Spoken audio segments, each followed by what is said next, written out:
3 days into the silent treatment, Derek, my fiancé and CEO, greenlit his assistant's pitch for a self-driving road trip. He expected me to flip, like always. I didn't. A month later, he came back and saw it. I wasn't the same. He backed Molly, stole my project, and thought I'd explode. I didn't. I just helped her draft the proposal. He trashed everything I built just so she could snag her year-end bonus. I didn't fight back, took the blame, took the hit. Molly was all smug. See? Told you. You can't go at Yara head-on. Give her the silent treatment. She folds. She's scared of losing you. That's why she's playing nice. Derek ate it up, called her smart. Then he pulled me aside, offered a raise, a promotion, even a fancy wedding. First time he'd ever brought it up. But he missed one detail. He'd already signed off on my resignation while he was off playing Road Trip King. And I'd already dumped him. That was it. Clean cut. Nothing left. Yara, Mr. Cromwell needs this proposal ASAP. Sorry to bug you, but finish it before you head out. Molly Leach, Derek's assistant, dropped a fat stack of papers on my desk, all chipper like we were besties. I took them. Got it. She wasn't done. Still smiling, she threw in, Mr. Cromwell and I have a client meeting later. Just leave the docs on his desk. Oh, and tidy up his office before you go. Then she strutted off like she owned the floor, heels clicking, mood sky high. Around me, the office fell quiet. My coworkers shot me that awkward look, half pity, half helpless. Everyone knew Derek Cromwell, CEO of Vantral Corp, was my fiancé. Everyone also knew he blatantly played favorites, and Molly was his number one. He'd yanked her from another firm, made her director, then handed her a $1 million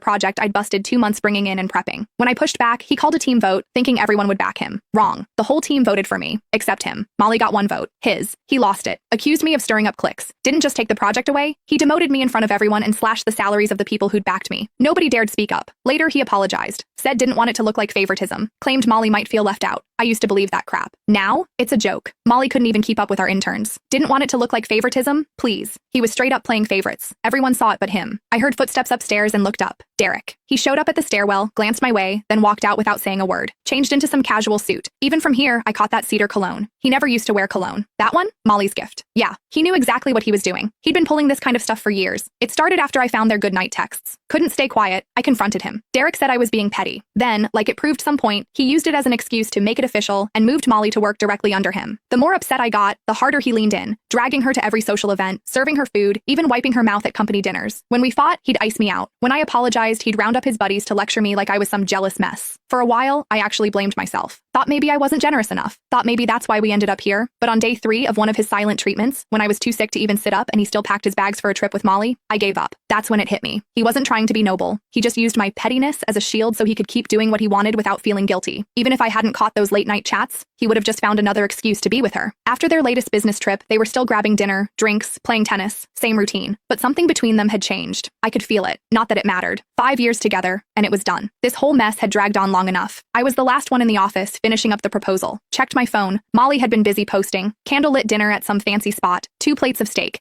Derek, all polished and perfect, cutting hers for her. Caption,